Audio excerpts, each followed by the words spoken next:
Alright guys, so today we're going to be taking a look at Watch Dogs Legion, and I just want to say right off the bat that this review took a while because, one, I don't get review copies, and two, I like to actually play the game before I make a review on it, and not just use trailers. But anyways, so let's just get right into it. One more thing I want to say though before we start is make sure you guys are subscribed.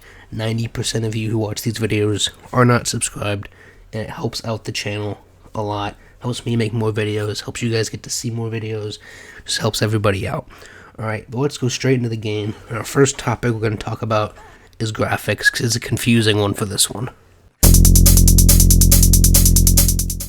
So when it comes to graphics for Watch Dogs Legion, it can really be broken down into two separate things. And so what I'm going to show you right now is going to be all at night, because for some reason, this looks like two completely different games during day and night, and a lot of the gameplay is at night, and you'll see that later in the video. But the night in this game looks incredible, between the lighting and the futuristic holograms everywhere, the reflections, the rain and the puddles on the road, and then during the day it's just very bland and boring. The shadowing isn't great, the sunrises and sunsets look fine, but a lot of it has to do with the color scheme of this game, and it goes for a fair middle ground between the other two Watch Dogs games. And if you haven't seen my opinion on those, I'll put that up in the card for this video. But Watch Dogs 1 is very dark, a lot of grays and browns and blacks, and Watch Dogs 2 is very bright with red and green and blues everywhere. And this game kind of sits in the middle. It's not super dark. It has, graffiti alleyways and stuff like Piccadilly Square where there's lights everywhere, and then it does have dark areas, so it kind of has a combination of both Watch Dogs 1 and Watch Dogs 2. And I'm not saying that the day necessarily looks bad, because it doesn't. It's just the night looks significantly better. I wasn't impressed by anything that they showed during the day, but at night there were a lot of impressive features all across the map. And so that's just my opinion. I've heard a couple people say the same thing, that night just looks significantly better. Again, like I said, day doesn't look bad, but that's just my opinion on that. As far as characters go, Watch Dogs Legion has dynamically generated main characters, that's what you want to call them, so they don't look amazing. A lot of the static characters, I guess if that's what you want to call them, the predetermined side characters, I guess, look a lot better than some of the main characters, but they don't necessarily look bad. They look, again, fine, just like a lot of the stuff in this game. Night, graphically, is really the only thing that stands out, at least for me, in this game.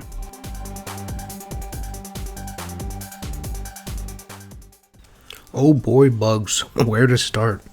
Alright, so the game crashes constantly.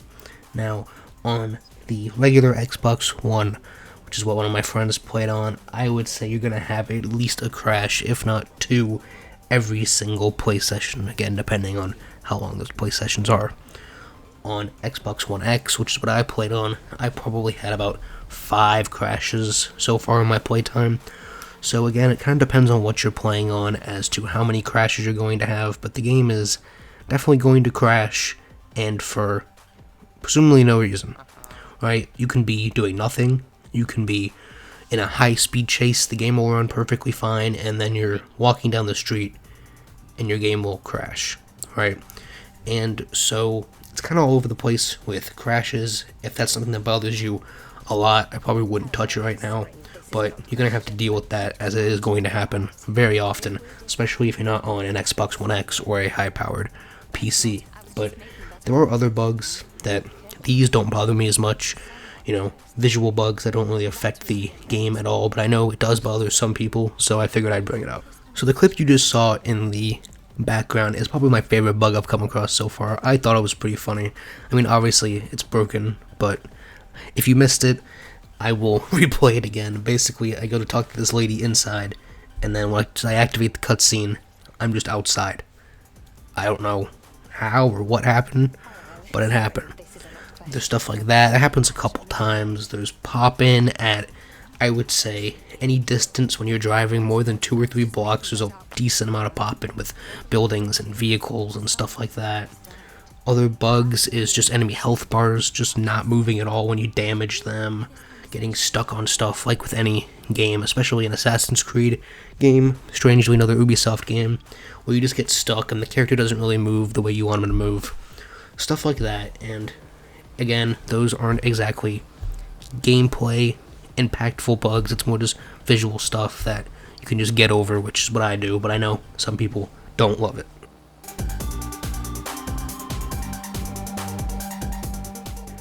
So now that we are into the gameplay section, this is really the beefy part of the video, which you probably want to know the most about. And so Watch Dogs has always been broken down into two main gameplay mechanics, right?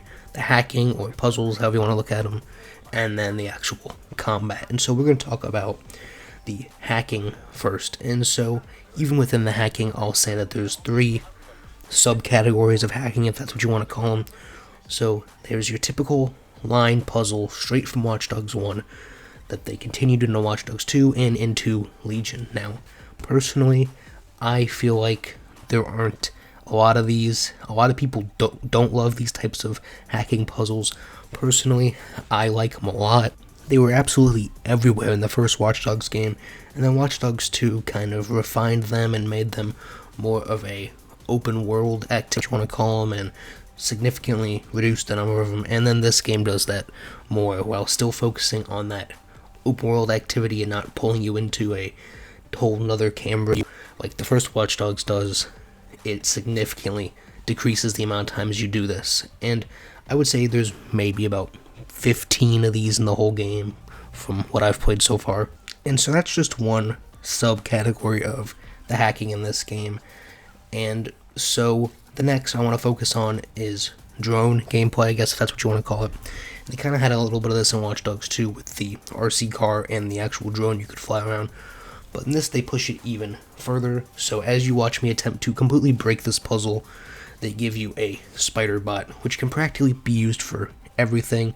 It can hack stuff just like the player can have physical connection with objectives just like the player can actually take down enemies, cloak, jump, double jump, crawl through air vents, all that type of stuff, right?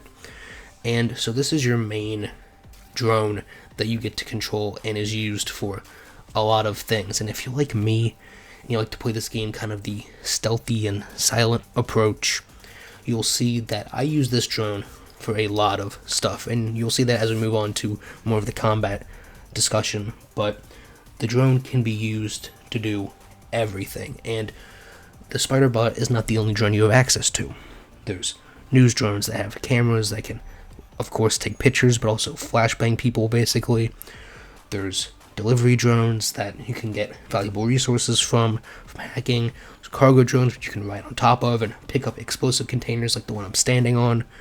There's all different types of drones, anti-terrorism drones, riot control drones. All of them have unique abilities, and they really not only allow you to do these puzzles with all these different types of drones, but they also are heavily involved in the gameplay of combat if you choose to use them like that. Again, you can go in guns blazing, you can punch people, but drones are a large part of this game, and I think it adds to the hacking, whereas in Watch Dogs 1 and 2, with a lot of cameras and propane tanks and just electrical traps and stuff like that, this gives you a whole nother layer of control and just options to use to take out your enemies.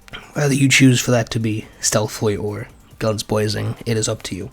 And so the next part I can't really show you an exact example of, but I'm going to call this the access hacking feature.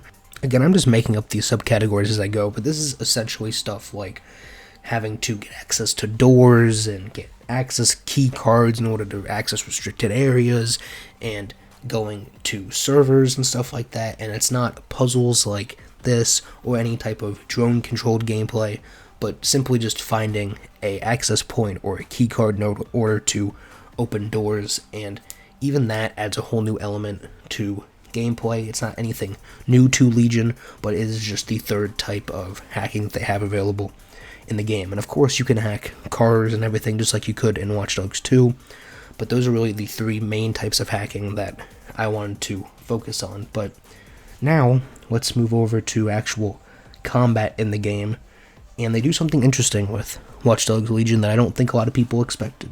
And so earlier I said Watch Dogs games are typically two elements, and that's combat and hacking, but this one actually has a third level, which is the combat. In most Watch Dogs games and most open world games like Watch Dogs, it's a typical one button melee or takedown system. You just press one button and the character does the rest for you. While that still is a function in Watch Dogs Legion, there is a deeper fighting style that the game allows you to use, and like it's nothing compared to Red Dead Redemption 2 fighting. It has much more depth than we're used to in these types of games.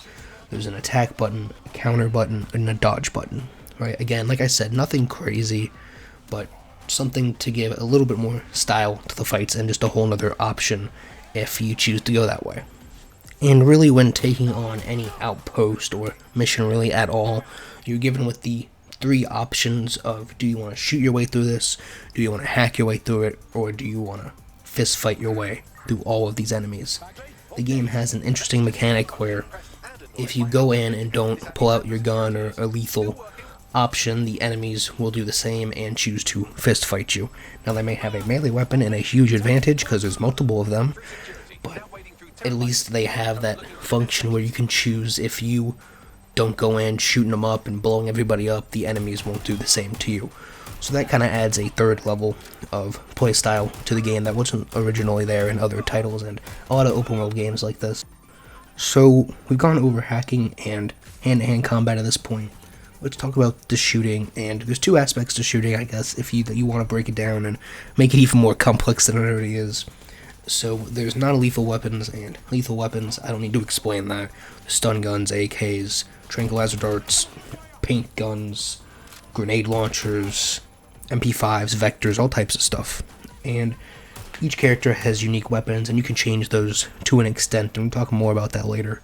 But the gunplay itself relies heavily on auto-aim, and it takes a feature from another game, and I can't remember what that game is now off the top of my head, but I believe it's Ghost Recon, and where enemies have more health once you are detected, right?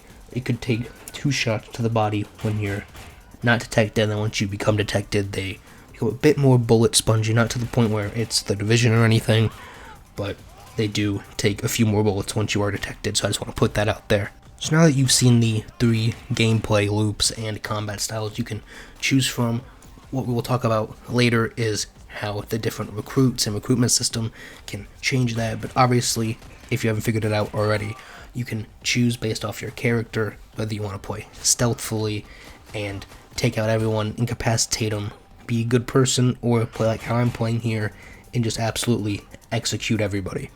And so it gives you a choice, and I think that's really interesting, and it wouldn't be an Ubisoft game without our final topic just being absolutely crazy. And so let's go over to driving. So the driving is fine. A lot of the vehicles have auto drive, and there is a wide array of vehicles for you to choose from. And again, it's not perfect because, it's an Ubisoft game. They never get driving right. But it's not terrible. I wouldn't say it's to the point of Breakpoint or Wildlands where it's unbearable. I can definitely handle missions like this. We have to race through checkpoints and stuff and have good maneuverability, but it's not perfect. It's not on a level of GTA or Forza or any of those other games. If you've played Watch Dogs 1 or 2, it's on that level of driving. And so from here, I know we're 15 minutes into the review and everyone's wondering, why hasn't this kid talked about the recruitment system yet? And I'm leaving that for the last section, which of course. Alright, so now we're going to start talking about the recruitment and the story, and we are in spoiler territory for the rest of the video. So if you don't want it spoiled, go ahead and finish the game, come back. So as far as recruitment goes, this is the very first guy I recruited, and I recruited him because he had a discount on clothes for no other reason. I will never play as this character. I never played as this character. It was simply for his discount on clothes. And so that's kind of how the game goes, right? So the main feature of this game, and I talked about this in my first impressions video if you haven't seen that, and eventually I get to the point of saying that the whole selling point that they made for themselves in their trailers was the recruitment system that you can recruit anybody. It can even be a police officer, an Albion guard, anybody, a gang member, anybody at all. And of course, that was the first thing that I tested, and it's true, you can recruit anybody at all. And so typically how this works is you talk to them, and if they already have a positive view of DedSec, you just gotta do one mission for them, which typically revolves around going to a restricted area and hacking something, or stealing something, or destroying something. And these are very repetitive type missions. The only positive to it is they do have some sort of backstory, usually with the character, and that's interesting to at least give the character some depth, since we don't have a main character and we just have a bunch of recruits, basically side characters. And so once you recruit a character, essentially you can switch between any of them as long as they're not in jail or hospitalized or dead. And so, like I said, that was for, let's say, somebody who has a positive view of DedSec. If they have a negative view, then you'll have to look into their deeper schedule and see what they do during the day and help out in some way with that, and then go on one of these missions. So it depends. For example, police officers obviously have a negative view of DedSec, so you're going to have to do more work in order to recruit them, and each person comes with unique skills and weapons and abilities. The spy, for example, has a suppressed pistol, a watch that jams guns, a spy car that has missiles, and a cloak. There's construction workers that have drones that can fly, hackers that can hack things from unlimited range, drone experts that have access to all different types of drones. There's hitmen that obviously just have guns. And so, depending on who you recruit, that depends on how you get to play. And so, this is really the selling point of the game. And again, this is what I said in my first impressions video. If that doesn't sound interesting or fun, or you don't like the idea of building a team out of a whole bunch of different recruits, each with unique abilities, then you're not going to like this game. That is a large chunk of the story and gameplay. So while we're talking about recruits and the story and how that fits into the gameplay, a large part of this is Ubisoft's world building, which I feel they're really good at. They've always been good at that. And so you can actually find your recruits or relatives or spouses of your recruits out on the street randomly. Like this guy that I just smacked the shit out of with my car and is now either dead or hospitalized. And again, if you don't have a medic on your team, it takes longer to be able to play as him again. But if you have a medic, it speeds it up. So stuff like that just shows you how you can recruit different people and how it affects the world and everything. And so this is my really quick overview of the game. Again, I try to keep these reviews relatively short so that you guys can watch them. That's kind of why I made a first impression, so that you can make a decision on buying a game. But now the rest of this video is just going to be rants about things that I don't specifically like, not in any kind of order or grouping or any kind of categories or everything. Just things that I found relatively annoying or just subpar throughout the game. So the first thing I'm going to start out with, and it's probably the biggest one that I noticed, and that's the mission structure. Right? So if you're like me and you like to do all of the side missions first, which is what I did, or at least the side missions they give you as you progress through the main missions.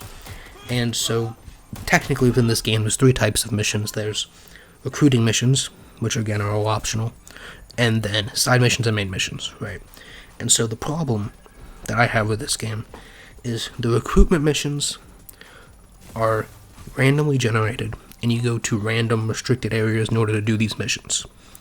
Now, the side missions are also largely in restricted areas. And so the problem with this is, if you play like I did, again, if you just play the main story, this is not going to affect you. You can skip ahead a few minutes. But the problem with this is when you go to recruit a character, you recruit a couple of people, and you go to all these areas, you have to solve all these puzzles to get in and figure out how to stealthily get past all of the guards. Now when you do the side missions, you've been to these places, if not once, multiple times. And so it's not really an interesting side mission. You don't really get the fun of trying to figure out how to get past this place or hack through the place. You've already done it, you know exactly how to do it. The only way to really spice things up is to try to change the playstyle of how you go into the place. And so that would just be one problem, but what complicates this game even more is the main missions, they have arcs, right? There's the Kelly Gang arc, there's the 404 arc, there's the Albion arc. There's all different types of arcs in this game, right?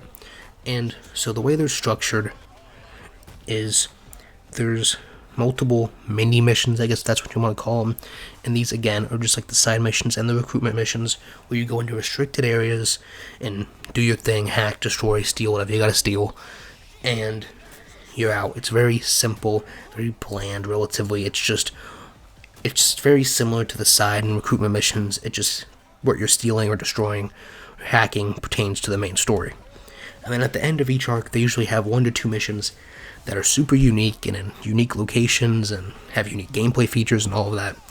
And so I compared this while playing it very much like the Avengers game. And if you haven't seen my review for that, essentially what I say in the level design part is that a lot of the levels feel like they're made by completely different people. There's really good levels that are well designed and have good pacing and, map arrangement and all that stuff. And then there's just filler levels in that game. And it's very clear which one's which. And this game is the same way. There's a lot of final arc missions for main missions that are really well made and have really interesting stories and level sets and all of that stuff. And then there's levels that are clearly just filler levels to add the runtime, and it gets very repetitive. So that's just problem number 1. And that was a long rant, I know, but I told you I was ranting. And so before I move on, I guess I just want to clarify that does affect side missions. There are really great side missions in this game, and a couple of okay recruitment missions, and the stories, again, that go along with those are actually interesting, but a large majority, I would say 70% of them, are just repetitive. And so I guess we'll talk a little bit, since we're in spoilers, about those main story missions. There's some really cool ones. You get to fly mini drones inside of a computer and all types of just crazy stuff, destroying a lady from uploading herself into AI brain. It's crazy. There's some really good main missions, but a lot of the filler ones aren't so great. And so my next little side rant that I want to go on, and this is a very small thing, and a lot of people probably won't agree with me, but the customization in the game. You see a lot of people talk about how much customization there is and how you can customize every single operative to look different and do whatever you want. But my problem with this is that the whole reason there's a recruitment system is to have unique and dynamic characters, right? And so by customizing their outfits, I'm not including masks in this. Masks are a completely different topic. But by customizing their outfits, you're now changing that character's dynamic personality, I guess that's what you want to call it, right? Because now it's your personality and your likes and your fashion style, I guess that's what you want to call it, that you're putting on these characters. And I found that a lot of your characters are going to look exactly the same if you start customizing them, because you're going to make them all look the way you like, which is one specific way. And so I ended up just leaving my characters how they came, because a large majority of the time, the clothes they were wearing and the outfits they had fit the roles that the person played. And I did change a few of them, but a lot of them I left. Now let's talk about masks, I guess, since I brought it up. And so there were a lot of masks in this game. A lot. Way more than I expected, but a lot of them are really bad. Like really, really bad.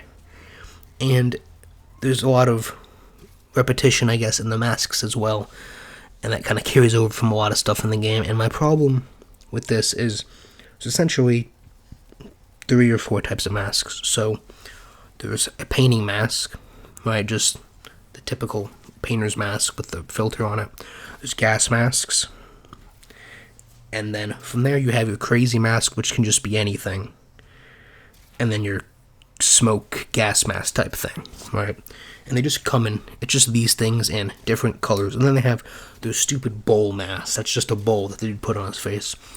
And so these essentially are just randomized sets of the same mask. And again, there are some cool ones that are animated and have moving parts and all of that, but a lot of them are really bad. But that's just my opinion on the masks. And so this video is getting really, really long. And so I broke it down into graphics, gameplay, bugs, and story for a reason, and left the kind of the rants at the end for people who are really on the fence of buying this game and just cannot decide. And so, if I had to overall give this game a number, you guys would probably think I would go a lot lower than I'm actually thinking. I don't hate this game, right? There's a lot of stuff that works. The recruitment system works really well. The gameplay is a lot like Watch Dogs 2. If you like Watch Dogs 2, then that carries over directly to here. This is basically just Watch Dogs 2 with drone hacking and the recruitment system. That's essentially what this game is.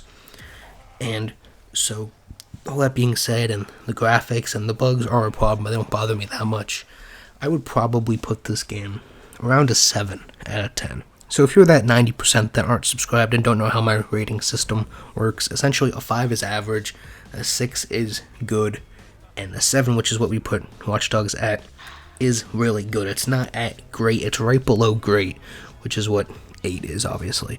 But it's not there yet. It's good, it's really good. It's better than Watch Dogs 2, in my opinion. This sits in the middle, and I can go on forever about why Watch Dogs 1 is significantly better than both of these games, but we don't have time for that today. I've already made a video on that. So, that's where I put this game. You guys let me know what you think of it down below, if you hate it, if you love it, if the recruitment system really sells the game for you, if it doesn't, and I'll see you guys on the next one.